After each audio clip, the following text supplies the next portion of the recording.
Amigos de Radio Victoria, ojo con eso televisión, en esta nuestra alianza hemisférica con Benamérica vamos a conversar con Gustavo González, quien justamente pues es el director general del Comité de Energía de Benamérica, y Alberto de Lima, quien es su invitado permanente pues desde Venezuela, donde monitorea día a día lo que está pasando con el área de electricidad y las repercusiones que está teniendo pues en la baja de la producción, porque es que la, la empresa privada no termina de convencerse de que los programas que se están diseñando resuelvan de manera permanente un problema que ya tiene 20 años o más. Y todo el mundo dice que se requieren inversiones extramillonarias para poder recuperarlo al nivel en que estábamos. Y entonces todo el mundo habla de nuevas tecnologías, la energía limpia. Oye, Alberto, yo te preguntaría, eso de la energía solar, a mí me pareció una furia momentánea, porque yo no veo que los gobiernos estén dedicados a implementar granjas solares suficientes en ninguna parte. No sé si es una política restrictiva porque no hay la materia prima para elaborar los paneles o qué es lo que pasa. Bueno, tenemos que diferenciar en las energías renovables, que son esta solar y eólica, con la la parte hidráulica, que sí es permanente y continua durante todo el año. De hecho, Venezuela se suple un 80% con esta energía renovable que viene básicamente del Caroní y otras unidades que están en la zona de los Andes, en Oribate Caparo y Santo Domingo. El problema de Venezuela es no la parte hidro, lamentablemente, es la parte térmica que bueno, apenas estamos dando, yo calculo de 18, algo así como el 6% de capacidad térmica, es decir, un 90% para el servicio. No tiene ningún sentido. Entonces, esas unidades térmicas es la que le dan continuidad al servicio, porque tú quemas combustibles fósiles, bien sea fuel oil, gasoil o bien gas durante las 24 horas del día. No así con el caso de la solar, por ejemplo, que tiene una duración que es la luz del sol. Y eso si no hay nubes durante el día. Entonces, obviamente, tú no puedes garantizar una una energía al pueblo si vas a suplir con este tipo de energía que son interrumpibles por el sol y por la noche. Se usan baterías, pero imagínate tú poner baterías a más de 3.000 megavatios. Eso es absurdo, además que es como costoso. Y eso no existe. Pues de paso, lo que está planteado, el gobierno está estudiando en estos momentos la factibilidad de instalar hasta 2.000 megavatios solares. Y ¿Pero en qué zona eso? zonas del país. En varias zonas, ¿Perdón? en distintas zonas o en una zona específica. En distintas zonas. Están estudiando la zona del Maracaibo, en la zona central de Planta Centro y en la zona suroccidental. Ahora, para mí el único sitio que pudiera tener algún sentido es en la zona de los Andes, porque te permitiría usar mejor el agua y los embalses que están en el sistema irrigable. Es decir, cuando llega el sol, tú vas a la generación hidro y la guardas para Y la la, noche. y la alternas, ¿no? Vas, Okay. vas alternando. Entonces, este es el único caso que para mí tendría algún sentido. El otro no tenía ningún sentido, porque como dije, cuando no hay sol, no hay energía. Y de repente, si tú pones unas granjas solares de un tamaño no adecuado, yo diría que sobre los 200 megavatios, ¿qué puede pasar? Que si ocurre que a las 11 de la mañana se oscurece eso por una nube, desaparece del sistema 200 megavatios. Esos 200 megavatios van a arrastrarse desde Guri por la red troncal y te va a provocar una caída del sistema, cascada, porque se va a sobrecargar ese corredor. Entonces, una gracia se convierte en una moriqueta. Claro. Queriendo solucionar un problema, genera muchos problemas más. Ahora, nubes puedes tener tú, depende de la época del año, durante una semana, y en algunos casos más. Entonces, es decir, no es el momento para la solución solar. Eólica es un poquito quizás más estable, Sin embargo, tiene el mismo problema, que no siempre hay viento, y esos vientos no son garantizados. Entonces tú lo que tienes que tener primero, antes de ese tipo de energía, establecer la base con plantas térmicas que las tienes instaladas, más no están en servicio por falta de mantenimiento. La, lamentable eso, indisponibilidad del 75% de generación en toda la parte hidrotérmica. Es decir, de los 35.000 megavatios apenas tenemos disponible unos 11 o 10.000 megavatios. Entonces eso hace que esté racionando diariamente los 3.000 megavatios, sobre todo en la parte del occidental de Venezuela, lo que significa el Zulia y el sistema Táchira, Mérida, Trujillo y Barinas, que es la parte del suroccidente. Entonces, siempre va a ser muy bueno tener esas granjas solares y eólicas porque sustituirían combustibles fósiles. Sin embargo, no es el momento para instalarlas hoy en el país. Ahora, en un futuro, ya Gustavo te podrá aclarar un poquito más, para, en los sistemas ya desarrollados, incentivan el uso a nivel de local, de familiar y de sitios independientes para que compren y la financien las celdas solares y entonces así reducen el consumo de electricidad de la red, se ahorra muchísimo dinero y de paso si les sobra lo pueden vender a la red. Eso Gustavo te puede ampliar un poquito sobre eso. Yo no sé si Claro. está claro el concepto.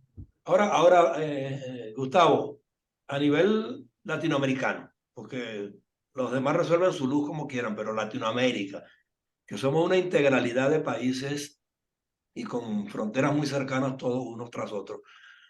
O sea, desde el punto de vista de los servicios eléctricos, o sea, es posible trabajar de redes extendidas a lo largo de ellos de estas características de las que habla Alberto, porque construir paneles solares, o sea, ¿qué materia prima es la que se requiere para ello? ¿Aluminio? ¿Qué cosa?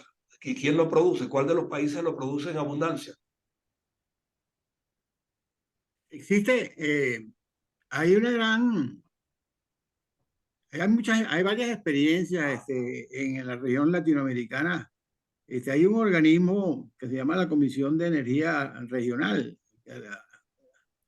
la CIER, la Comisión de Integración Energética Regional, que integra a los 10 países de América del Sur y tiene unos miembros asociados como México, España, Italia, y cosas de este tipo. Pero desde el punto de vista latinoamericano, eso es una asociación que existe, si mal no recuerdo, desde el 1964, ¿no?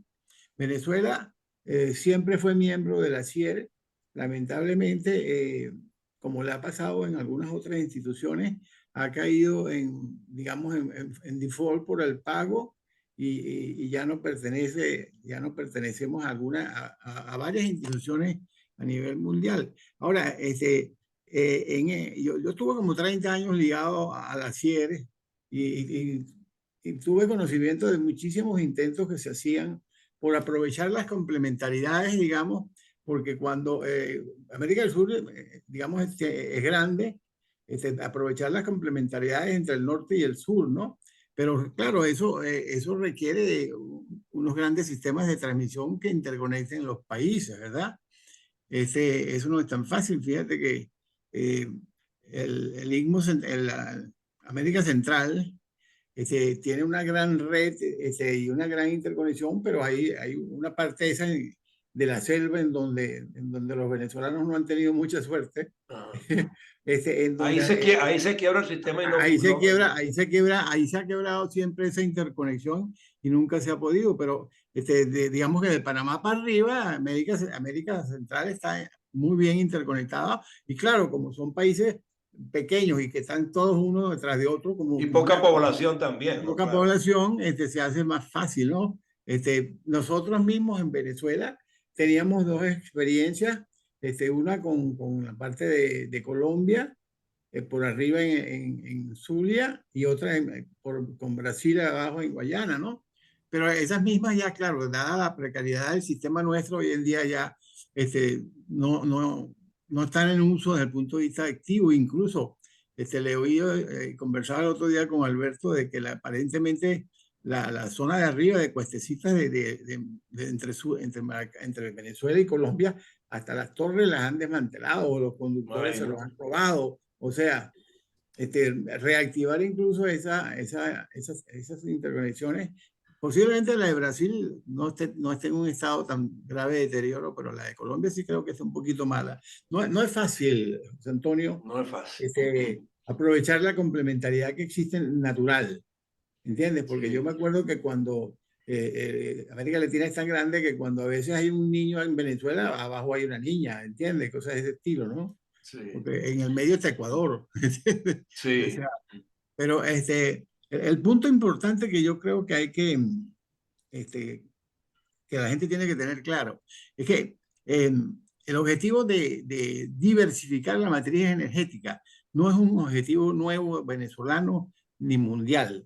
O sea, todos los países en el mundo han tratado de ver cómo diversifican la matriz energética al máximo posible, ¿no? Bueno. Yo te cuento, por ejemplo, en sus principios, Suecia era un país totalmente hidroeléctrico. Bueno, digamos, no total, pero no, como Venezuela, pues que Venezuela ahorita es 80%, pero el 80% de una demanda muy caída. Pero en la época grande eran más o menos 60-40, 70-30. En Suecia era bastante alto el porcentaje de hidro, pero claro, llega un momento que no hay más agua, ¿no? O sea, Sí, porque ese es otro problema. el agua es la misma, o sea, La- claro, es renovable porque todos los días agua y lluvia, lo único es que hay sequías y hay lluvia, pero en cualquier caso ellos tuvieron que migrar a otras tecnologías y se fueron particularmente a la nuclear, ¿no? Claro, hay otras ventajas. En Europa hay interconexiones muy fuertes. Por ejemplo, en la misma Francia también, además, uno de los grandes maestros de desarrollo tarifario es Francia. Francia desarrolló unos modelos muy bien, muy Inclusive buenos. España quería copiarlo.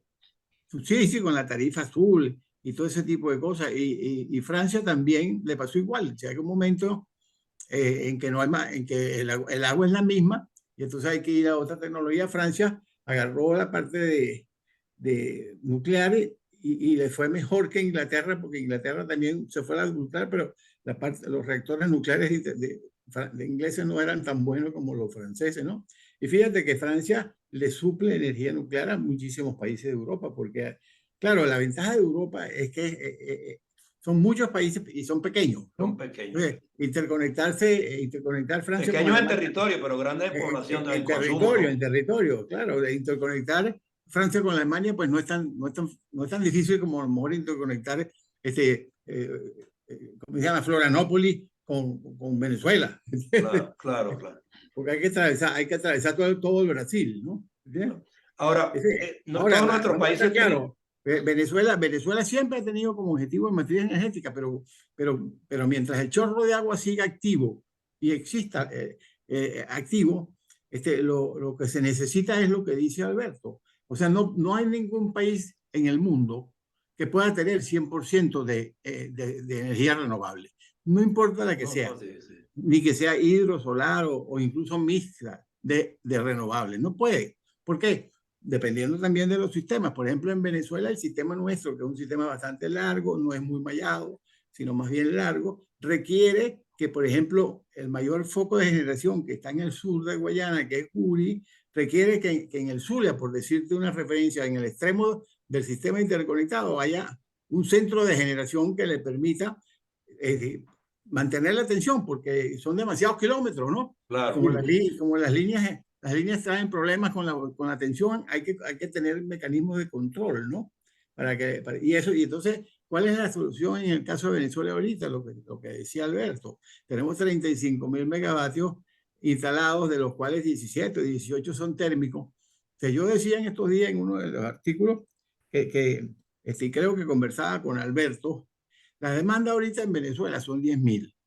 Suponte tú que el nuevo gobierno, porque siempre tenemos que hablar del gobierno de transición. Aquí no hay posibilidad de solución inmediata. Dudo que se pueda hacer algo en los actuales momentos, ¿no?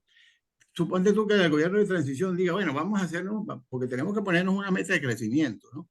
Entonces, vamos a suponer que ponemos una meta vamos a llegar a la demanda máxima que teníamos en el 2013, que eran 18.600. Vamos a decir que de 10 queremos llegar a 20. Entonces, hay que instalar 10, como realmente de térmico lo que hay son 2, ¿entiendes? Entonces hay que rehabilitar como unos 8.000 megavatios, ¿no? Sí. A cifras gruesas, pues. O sea, digamos números Una menos, pequeña números más. observación, Gustavo, porque si la demanda no es que son 10, la demanda atendida son 10. Atendida, yo estoy hablando de atendida. La demanda son 12, pero no se pueden atender esos 12. O sea, hay que Sí, sí, racionar sí. 2.000 megavatios diariamente, sobre todo en la parte occidental de Venezuela. Ahora, Claro. hidroeléctricamente hemos perdido también capacidad. ¿Cómo están las turbinas de Guri, por ejemplo? Bueno, ¿Cuántas están operativas? en esa, Aparte, en el plan que corre por ahí que todos estamos esperando que se esté un poquito más claro, se habla de recuperar las 6 de las turbinas de la primera máquina, casa de máquinas. O sea, de las 20 turbinas, yo creo que no sé si hay 9, no sé si hay 9 operativas Pero la y no sé si solución, entonces la solución está ahí, la y solución no sé si está las allí 9 están, mismo. y no sé si las 9 están contribuyendo completamente, no sé. No no, sé. lo que pasa con la parte de la generación de Guayana, como lo hemos dicho en otras oportunidades, la demanda de Guayana cayó tanto, de 4.000 tantos, 4.400, 4.500, llegó a caer a 1.000, ahorita está como en 1.600. Entonces, esa caída de demanda en Guayana hace que te sobre la generación en el Bajo Caroní, en Guri, Caroachi y Macagua. Entonces, no es prioritaria la parte hidro, porque la demanda de Guayana se cayó. Y no es que tú puedes mandar esa diferencia para el centro, porque como te explicaba Gustavo, no tienes el soporte reactivo en el extremo remoto como para mandar esa cantidad de potencia por la red troncal de transmisión. Y Entonces, no hay no forma, y no hay es forma prioritaria. de redistribuir tampoco. No, porque las limitaciones, si tú no tienes soporte reactivo, es decir, generadores en la otra punta, el Okay, voltaje se te cae. Entonces, no le puedes meter más megavatios por ahí. Entonces, eso que ya. están hablando de priorizar a Tocoma, por ejemplo, en este momento, es también es un absurdo, porque que te están en este momento, entre comillas, sobrando en Guayana 2.000 megavatios. Es decir, tienes 2.000 megavatios que nosotros llamamos reserva rodante. Si metes a Tocoma vas a tener 4.000 megavatios de reserva rodante que no la puedes utilizar. Claro. Entonces, ¿por qué le vas a dar prioridad a Tocoma cuando las necesidades nuevamente están en la parte térmica? Y que además me imagino que esas están todas calculadas por zona, ¿no? Según la demanda de cada región, ¿no? Cada región tiene es como un área que tiene su generación propia y su importación con la parte de Toda la Guayana. parte. Ujú. Oye, complicadísimo, de verdad. Es muy complicado y además, como sucede como en todas cosas, José Antonio, hay demasiados intereses mezclados en todo este tipo de cosas, ¿no? O sea, ¿por qué no se ponían de acuerdo los republicanos para poder elegir el speaker? Porque hay muchos intereses creados entre ellos mismos. Y así sucede en Venezuela y en todos los países del mundo. Ahora, yo creo que evidentemente lo que tiene que tener claro nuestros oyentes es que la prioridad en Venezuela es la inversión y la inversión del sector privado. Ahora, para atraer la inversión del sector privado, hay que cambiar una serie de disciplinas que no existen, ¿no?